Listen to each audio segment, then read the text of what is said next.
Então, pessoal, o que tem de diferente que a gente vai fazer nessa segunda parte agora é que eu vou tentar explicar o que acontece especificamente com alguns tipos de bens, tá?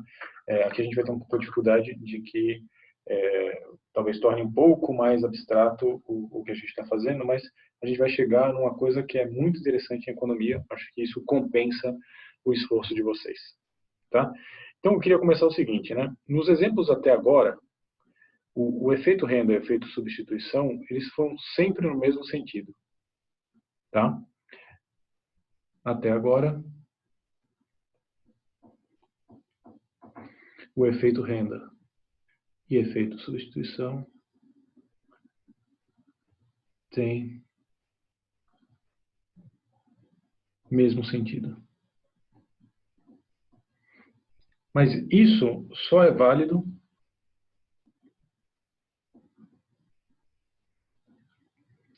para bens normais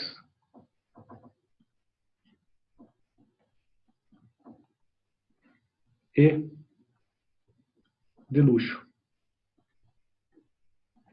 Os famosos bens inferiores vão ser relativamente diferentes, tá? Então, vamos fazer um quadro para simplificar, para sumarizar essa relação, né? Então, primeiro, eu quero olhar as duas coisas, porque eu acho que vocês sempre correm o risco de ficar presos a um tipo de variação, né? Preço caindo, preço subindo.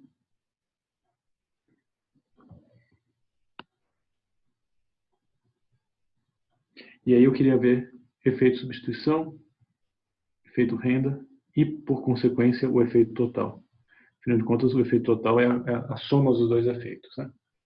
Isso é até bom para vocês revisarem se vocês entenderam bem efeito renda e efeito substituição. Tá bom? Então, vamos lá. O efeito substituição. Se o preço P1 ficou mais barato, o indivíduo tenderá a consumir mais ou menos bem 1 por efeito substituição. Então, a primeira coisa que a gente precisa lembrar é o efeito substituição é porque os preços relativos se tornaram mais baratos. Se os preços relativos se tornaram mais baratos, isso significa que esse indivíduo ele vai tender a trocar o consumo de outros bens, do bem 2, do bem 3, 4, 5, apesar de que a gente, em geral, só representa 2 bens, e vai alocar parte do consumo maior para o bem 1. Ele vai trocar os demais bens por um pouco mais de bem 1, que ficou mais barato. Então, isso tende a aumentar o consumo do bem 1. Em sentido contrário, se o preço do bem 1 sobe, ele fica mais caro, o indivíduo vai tirar um pouco do consumo do bem 1 e passar o seu consumo para o bem 2, 3 ou 4. Então, o indivíduo tende a consumir menos, tá? Eu estou representando com setas para cima e para baixo o aumento ou a redução da demanda do indivíduo. Agora, pensemos o seguinte, por efeito renda. O efeito substituição é quanto você vai trocar os outros bens pelo seu ou o seu pelos outros bens. E o que é o efeito renda? O efeito renda é, se um preço caiu, sobrou mais dinheiro para você. Sobrando mais dinheiro, você vai usar aquela renda que sobrou adicional para consumir mais ou menos bem 1. E se um preço subiu, a sua renda caiu, o equivalente à sua renda, né, o seu poder de consumo, caiu e você vai ter que reduzir um pouco o consumo de todos os bens, inclusive do próprio bem 1. Tá? Então vamos lá. Caíram os preços. Ao cair os preços, sobrou mais dinheiro no meu bolso. Né? Eu posso manter o mesmo consumo e ainda sobra dinheiro no meu bolso. E eu posso aplicar esse dinheiro para consumir mais. E ao consumir mais, se eu estou lidando com um bem normal ou de luxo, esse efeito renda será positivo. Porque se eu tenho mais renda e eu estou analisando um bem normal ou de luxo, eu vou consumir mais aquele bem. E no sentido contrário, se o bem 1 ficou mais caro, para manter o mesmo consumo, eu precisarei colocar mais renda, né? E ao colocar mais renda, ou eu preciso colocar mais renda, ou vai sobrar menos dinheiro no meu bolso, minha renda vai ficar comprometida. E aí eu vou ter que reduzir o consumo de todos os demais bens e toda a minha cesta de consumo, inclusive do próprio bem que eu estou analisando, o bem 1. Bom, se eu tenho, para uma redução de preços, um aumento de consumo nos dois casos, por efeito substituição e por efeito renda, eu tenho um efeito total agregado positivo. Se eu tenho, para um aumento de preços, uma redução de consumo por efeito substituição por efeito renda, eu tenho um efeito agregado de redução de consumo. Então, podemos dizer que isso aqui segue a lei geral da demanda. Qual é a lei geral da demanda? Uma redução de preços implica no aumento do consumo, um aumento de preços implica numa redução de consumo. Agora, e para bens inferiores? Lembre-se que bens inferiores são aqueles bens cujo eta, a elasticidade de renda, é negativa. Então, olhemos para o que acontece. Para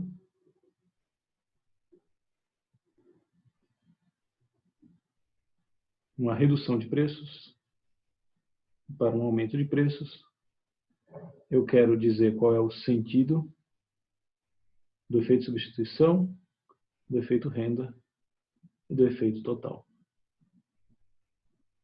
Tudo bem? Comecemos pelo efeito substituição. O bem 1 ficou mais barato em relação ao bem 2, bem 3, os demais bens da economia. Eu vou consumir mais. Vou trocar o consumo de um por outro. O bem ficou mais caro, eu vou consumir menos. Portanto, o efeito substituição tem o mesmo comportamento, seja para bens normais e de luxo ou para bens inferiores. Uma redução de preços me faz consumir mais esse bem, um aumento de preços faz eu consumir menos esse bem. E o efeito renda?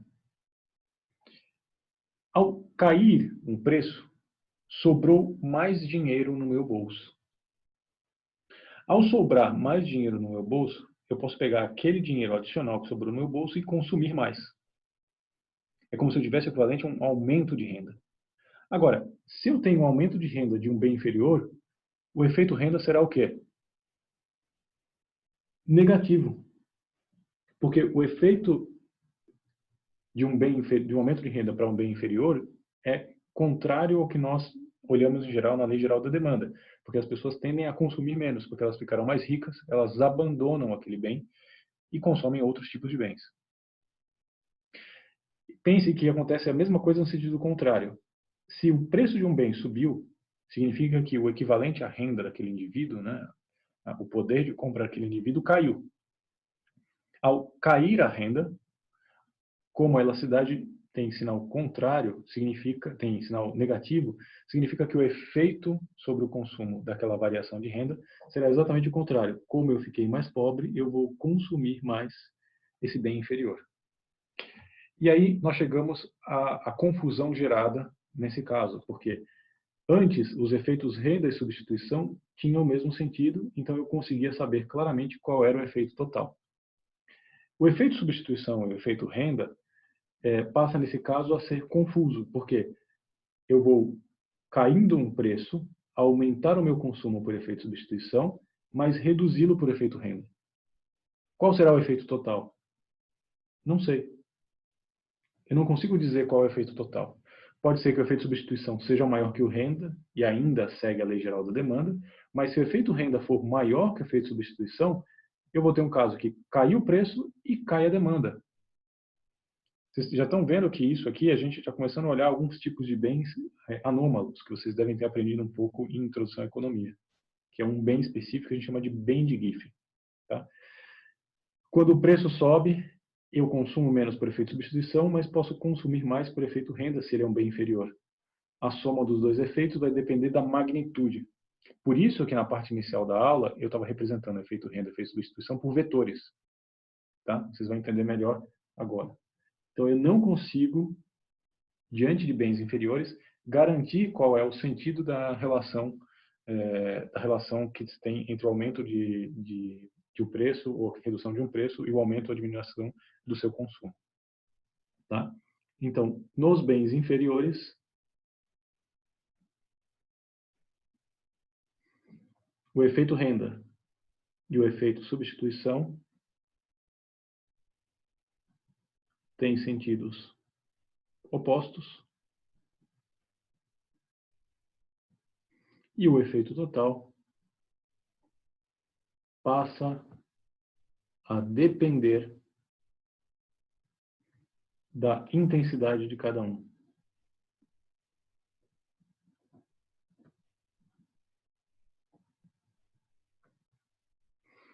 Quando o módulo do efeito renda for maior que o módulo do efeito substituição, já que eles têm sentidos contrários, quando o módulo do efeito renda for maior que o módulo do efeito substituição em um bem inferior, aí a gente consegue perceber, né? Se esse efeito é em módulo maior do que esse, o efeito total será negativo. Logo, eu vou ter uma coisa que não segue a lei geral da demanda.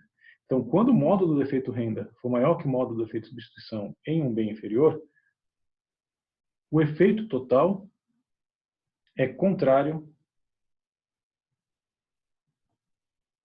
à lei geral da demanda. Ou seja, se um preço P1 sobe, logo, delta X1 também sobe, ou seja, o preço subiu e o bem passou a ser mais consumido. E se a variação do preço for negativa, então o consumo cai. Quais são os bens que têm esse tipo de comportamento? Os bens que têm esse tipo de comportamento são os bens de Giffen. Reparem que isso é um exercício teórico que tem na lista de vocês. O que é um bem de Giffen? Um bem de Giffen é nada mais nada menos do que um bem inferior cujo módulo do efeito renda é maior do que o módulo do efeito substituição, implicando numa exceção à lei geral da demanda. Ou seja, quando os preços desse bem sobem, a sua demanda sobe. Quando os preços desse bem caem, a demanda desse bem cai. É exatamente o contrário do que a gente deveria esperar na lei geral da demanda. Tá bom? Vocês, tudo bem por aqui, pessoal? Tudo bem até aqui? Continuando. Então, quem foi Giffen? Giffen é um economista, se não me engano, de origem escocesa. Ele só é conhecido porque ele foi citado pelo Alfred Marshall no seu Princípios de Economia. E ele fala, esse é o caso, a exceção, o caso específico tratado por Giffen. Tá? Então, eu queria desenhar um cenário para ver se vocês entendem sobre qual cenário esse tipo de consumo pode vir a acontecer. Tá? Em geral, não é só um tipo de bem, tá, Camila?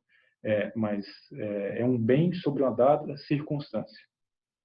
Então, vamos pensar na seguinte situação. Nós estamos na Irlanda, por exemplo, há 2 séculos atrás, e aí eu tenho só 2 bens expressivos no consumo do cidadão. Então, aqui, exemplo. Eu tenho 2 bens. Batata e eu tenho aveia.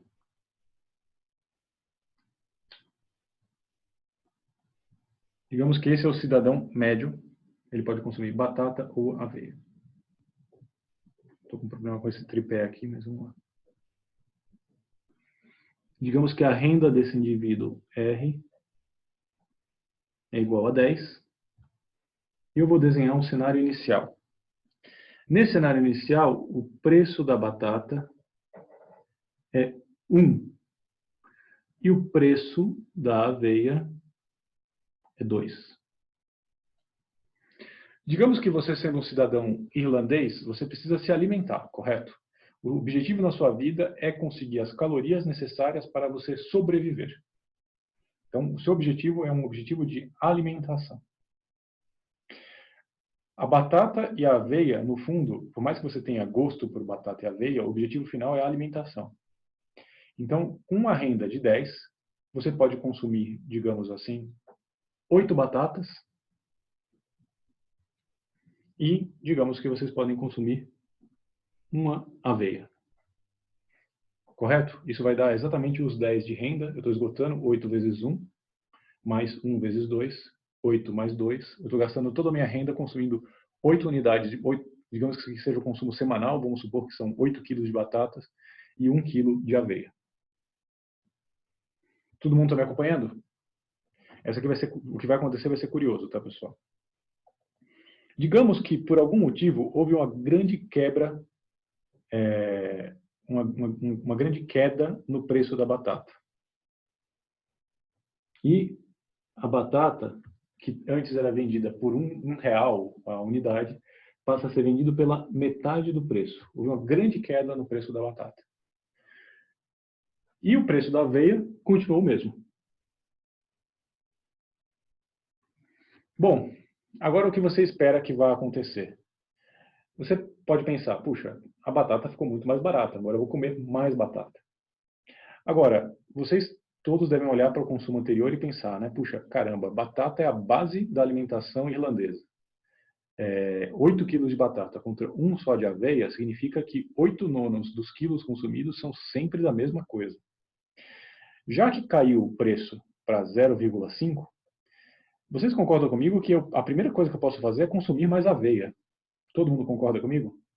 Já que agora o preço da batata caiu, liberou um pouco mais de renda para mim e eu posso consumir aveia. Aí entra a parte engraçada, né?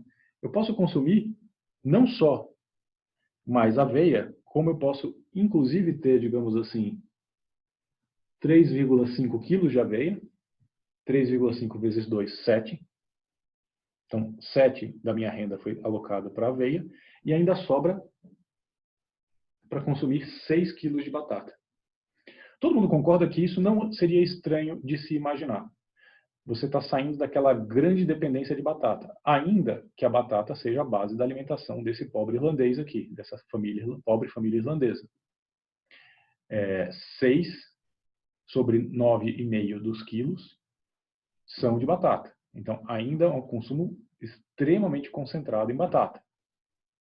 Só que, pessoal, isso que eu descrevi, e primeira coisa, todos vocês concordam que isso é um cenário compreensível, essa mudança de consumo daqui para cá? Todos vocês concordam comigo? Preciso da resposta de vocês aqui no chat.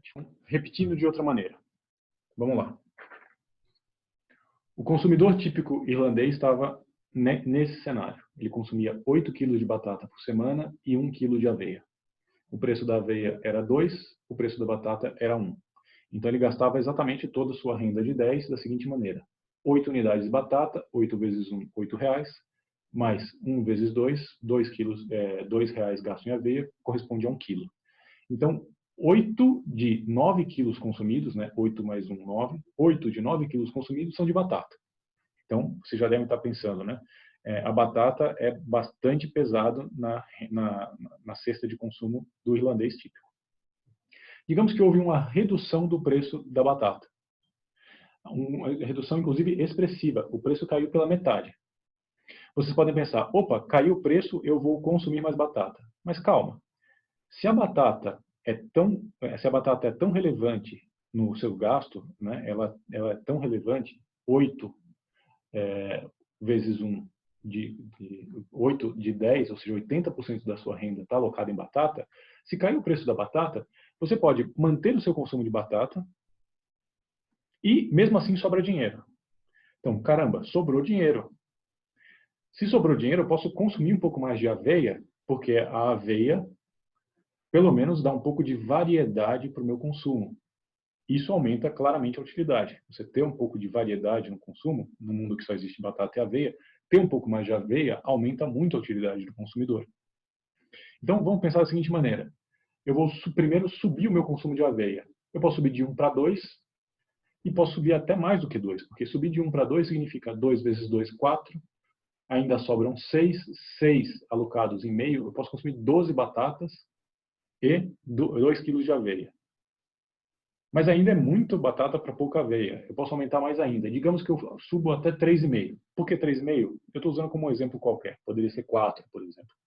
Mas eu só queria representar que o indivíduo está consumindo muito mais aveia, porque isso está dando uma variedade nutricional para ele, que torna mais agradável e maior a sua utilidade. Então eu estou colocando 3,5. 3,5 vezes 2, 7. Ainda sobra R$3 na renda mensal dele, na renda semanal dele. que permite ele consumir, a esse preço de 0,5, 6 quilos de batata. Então agora ele tem uma cesta mais equilibrada, ainda, mesmo assim, com bastante batata. Tá? Porque são 6 quilos de batata contra só 3,5 kg de aveia. Ou seja, continua sendo muito mais batata do que aveia. Agora está mais claro? A única coisa que alterou foi o preço da batata que caiu. A renda está fixa e o preço da aveia está fixa. Vocês repararam que a única coisa que alterou foi, então, o preço da batata. E ao haver uma redução do preço da batata, houve também uma redução da quantidade de batata consumida. Vocês perceberam que essa circunstância extrema, em que a batata é basicamente a base de consumo desse indivíduo, mesmo ela tendo reduzido seus preços, os indivíduos passaram a consumir menos batata, mesmo ela tendo ficado mais barata. Perceberam isso aqui, pessoal? Isso foi uma situação extrema. Tá? Esse exemplo que eu estou dando para vocês é muito similar ao exemplo que teria dado a origem ao que foi analisado por Giffen. Só que Giffen observou exatamente o contrário. Ele observou que durante um choque no mercado de batatas, as pessoas consumiam isso. De uma hora para outra, sem afetar o preço dos outros bens, a batata ficou mais cara por um choque de oferta. E as pessoas em extrema pobreza tiveram que consumir mais batata. Porque vocês perceberam que passar daqui para cá é menos intuitivo ainda. Eu expliquei para vocês nesse sentido, porque ajuda vocês a entenderem. E é um bem de Giffen dessa maneira. E para um aumento de preços, também é um bem de Giffen. Mas aumentou o preço e aquele bem que é tão essencial na cesta de consumo de um irlandês passou a ser mais consumido mesmo após um aumento de preços. Perceberam? Não estranhem, pessoal, que isso seja difícil de entender. É que são extremamente raros os casos de exemplos de bem de Giffen. Algumas pessoas usam como exemplo de bem de Giffen, por exemplo, sei lá, consumir salsicha, por exemplo. Né? Mas um exemplo interessante que vocês podem até procurar na internet é um artigo da AER, da American Economic Review, que fala que o arroz tem um comportamento em algumas províncias chinesas de um bem de Giffen, porque ele é tão essencial para a nutrição do típico chinês que um aumento do preço faz com que as pessoas acabem tendo que abrir mão de outras fontes de alimentação, por exemplo, proteína, que é mais cara, para consumir mais arroz. Por quê? Porque sem arroz, a sua base alimentar, você não sobrevive. Você precisa, tudo bem, você adoraria ter mais proteína, ter mais variedade na sua cesta de alimentação, mas você precisa sobreviver. Então, bens de Giffen, em geral, estão associados a bens de sobrevivência e que têm grande peso na renda do consumidor. Tá bom? Então, vamos lá.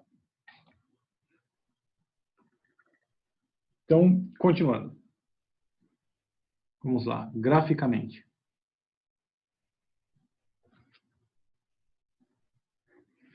Vamos ver se eu consigo acertar, tá?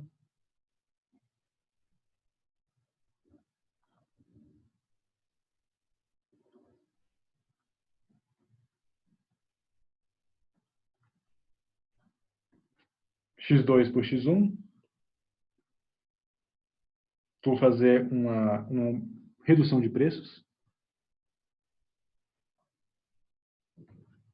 Tenho a situação inicial. Isso aqui é o mais difícil.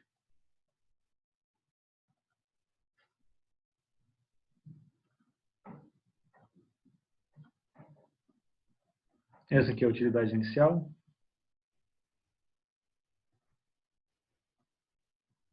Tenho X1 inicial.